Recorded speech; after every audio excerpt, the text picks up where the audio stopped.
بسم اللہ الرحمن الرحیم۔ السلام علیکم۔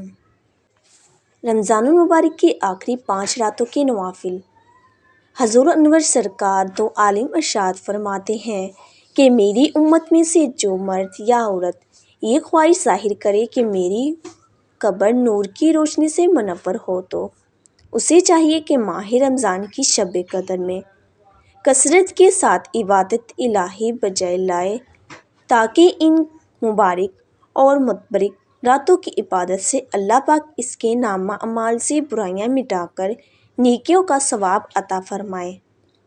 حضرت ابو ہریرہ رضی اللہ عنہ سے روایت ہے کہ حضور اقدس نے فرمایا، جو شخص لیلۃ القدر میں ایماندار ہو کر بغرض ثواب شب بیداری کرے اس کے اگلے گناہ بخش دیے جائیں گے، اور جو شخص رمضان کی روزے بحال ایمان سوز سمجھ کر رکھے اس کے اگلے گناہ بخش دیے جائیں گے۔ سبحان اللہ۔ حضور اکرم صلی اللہ علیہ وسلم نے فرمایا، جو شخص شب قدر میں 2 رکعت نماز پڑھے، ہر رکعت میں سورۃ فاتحہ 7 بار، سورۃ اخلاص 7 بار بعد ختم نماز یہ آیت پڑھے، 70 مرتبہ پڑھے تو اپنے مسئلے سے نہ اٹھے گا کہ اللہ تعالیٰ اس کے اور اس کے والدین کے گناہوں کی مغفرت فرمائے گا، اور فرشتوں کو حکم ہوگا کہ اس کے لیے جنت میں مویوں کے درخت لگاتے رہیں، محل تعمیر کرتے رہیں، نہریں لگاتے رہیں۔ یہ پڑھنے والا ان کو جب تک اپنی آنکھ سے خواب میں نہ دیکھ لے گا اس وقت تک اس کو موت نہ آئے گی۔ جو شخص 4 رکعت نماز پڑھے، ہر رکعت میں سورۃ فاتحہ کے بعد 1 بار سورۃ الکوثر اور سورۃ اخلاص 3 بار پڑھے، اس پر موت کی سختی آسان ہوگی، عذاب قبر اٹھ جائے گا، اس کو جنت میں 4 ستون ملیں گے جن کے ہر ستون پر 1000 محل ہوں گے۔ عبادوں اور زاہدوں کے طریقوں کے مطابق ان 5 راتوں میں حسب ذیل طریقے سے نوافل پڑھے جائیں جن کا ثواب بے پناہ ہے۔ رمضان المبارک کی 21ویں شب کو 4 رکعتیں نماز و سلام سے پڑھیں، ہر رکعت میں بعد سورۃ فاتحہ کے سورۃ قدر 1 بار، سورۃ اخلاص 1 مرتبہ پڑھیں، بعد سلام کے 70 مرتبہ درود پاک پڑھیں۔ انشاءاللہ اس نماز کے پڑھنے والے کے حق میں فرشتے دعائیں مغفرت کریں گے۔ 21ویں شب کو 2 رکعت نمازیں پڑھیں، ہر رکعت میں بعد سورۃ فاتحہ کے بعد سورۃ قدر 1 بار، سورۃ اخلاص 3 مرتبہ پڑھیں، بعد سلام کے نماز ختم کر کے 70 مرتبہ استغفار پڑھیں۔ اس نماز اور شب قدر کی برکت سے اللہ پاک اس کی بخشش فرمائے گا۔ ماہ رمضان المبارک کی 21ویں شب کو 21 مرتبہ سورۃ قدر پڑھنا بھی بہت افضل ہے۔ ماہ مبارک کی 23ویں شب کو 4 رکعتیں نماز 2 سلام سے پڑھیں، ہر رکعت میں بعد سورۃ فاتحہ کے بعد سورۃ قدر 1 بار اور سورۃ اخلاص 3 بار پڑھیں، پھر بعد سلام کے 70 مرتبہ درود شریف پڑھیں۔ انشاءاللہ تعالی مغفرت گناہ کے لیے یہ نماز بہت افضل ہے۔ 23ویں شب کو 8 رکعت نماز 4 سلام سے پڑھیں، ہر رکعت میں کے بعد سورۃ فاتحہ کی سورۃ قدر 1 بار، سورۃ اخلاص 1 بار اور پھر سلام کے بعد 70 مرتبہ کلمہ تمجید پڑھیں اور اللہ تعالیٰ سے اپنے گناہوں کی بخشش طلب کریں۔ اللہ تعالیٰ اس کی گناہ معاف فرما کر انشاءاللہ مغفرت فرمائے گا۔ دیکھیے کیسی دعا ارشاد فرمائی، نہ زر مانگنے کو بتایا، نہ زمین، نہ دھن، نہ دولت، کیا مانگا جائے صرف معافی۔ بات اصل یہ ہے کہ آخرت کا معاملہ سب سے زیادہ کٹھن ہے، وہاں اللہ تعالیٰ کے معاف فرمانے سے کام چلے گا۔ اگر معافی نہ ہوئی اور خدا وسطی عذاب میں گرفتار ہوئے تو دنیا کی ہر نعمت اور ہر ذلت اور ہر دولت و کثرت بیکار ہوگی۔ اصل شے معافی اور مغفرت ہے۔ ایک حدیث میں ارشاد ہے، جو شخص لیلۃ القدر میں ایمان کے ساتھ اور ثواب کی نیت سے عبادت کے لیے کھڑا رہا، اس کے پچھلے تمام گناہ معاف کر دیے جائیں گے۔ شب قدر کی تلاش۔ مسجد میں متوق کو اس لیے لایا گیا کہ شب قدر کی تلاش سہل ہو،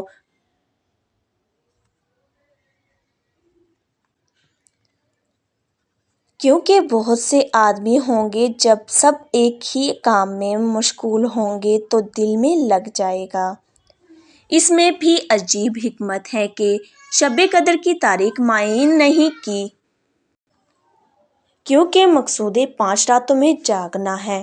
پھر سبحان اللہ، اس میں یہ کیسا عدل ہے کہ متواتر 5 راتوں میں نہیں جگایا، ایک رات جگایا اور ایک رات سلایا، اور پھر اس میں سونے میں بھی ثواب جاگنے کا دیا۔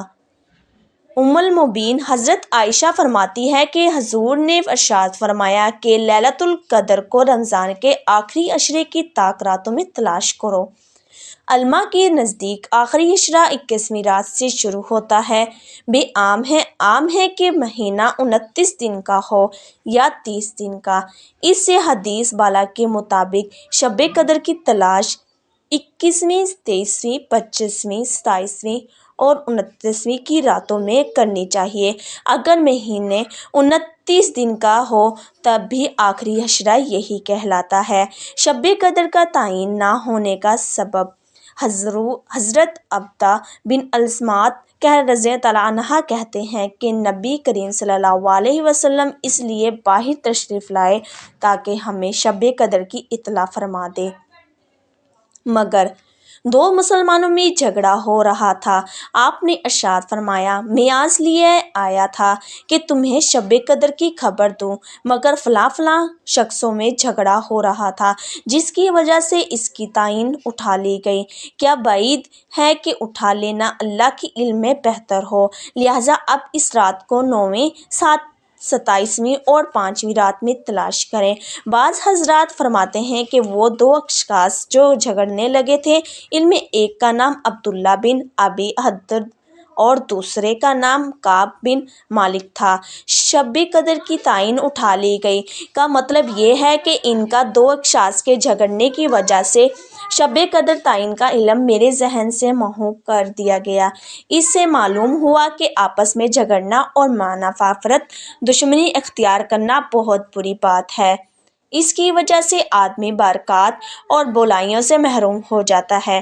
ان حضرات کا فرمان ہے، شاید تمہارے لیے یہی بہتر ہوگا۔ مطلب یہ ہے کہ شب قدر کے بارے میں جو متعین طور پر مجھے بتا دی گئی تھی، اب وہ بھلا دی گئی۔ اگر میں تمہیں بتا دیتا تو تم لوگ صرف اسی شب پر بھروسہ کر کے بیٹھ جاتے۔ اب اس کی تعین کا علم نہ ہونے کی صورت میں نے صرف یہ کہ تم لوگ اس کو پانے میں بہت سعی و کوشش کرو گے، بلکہ عبادت اور طاعت میں زیادتی بھی ہوگی، جو ظاہر ہے تمہارے حق میں بہتر ہی بہتر۔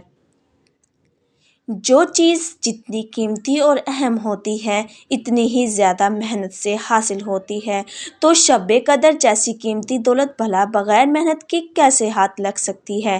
اس لیے اس کو پوشیدہ رکھا گیا۔ آپ کا ارشاد ہے، کیا خبر ہے تاریخ کا پتہ نہ دینی ہے تمہاری بھلائی ہے۔ مطلب اس کا صاف ہے کہ اگر تاریخ معلوم ہو جاتی تو اس کی اتنی قدر نہ ہوتی، اور معلوم ہوتے ہوئے بھی پھر اس کی ناقدری کرنا سخت بد نصیبی اور محرومی کی بات تھی۔ مفسر قرآن علامہ بن کثیر مشکی فرماتے ہیں کہ اس کو پوشیدہ رکھنے میں حکمت یہی ہے کہ اس کے طالب و شوقین پورا رمضان عبادتوں کا اہتمام کریں گے۔ شب قدر قیامت تک رہے گی۔ حضرت ابوذر رضی اللہ عنہ فرماتے ہیں کہ میں نے حضور انور سے عرض کیا کہ شب قدر نبی کے زمانے کے ساتھ خاص رہتی ہے یا بعد میں؟ بھی ہوتی ہے۔ حضور نے فرمایا قیامت تک رہے گی۔ میں نے عرض کیا رمضان کے کس حصے میں ہوتی ہے؟ آپ نے فرمایا حشرہ اول اور حشرہ آخر میں تلاش کرو۔ پھر حضور باتوں میں مشغول ہو گئے۔ میں نے موقع پا کر عرض کیا حضور یہ تو بتا دیجئے کہ حشر کے کون سے حصے میں ہوتی ہے؟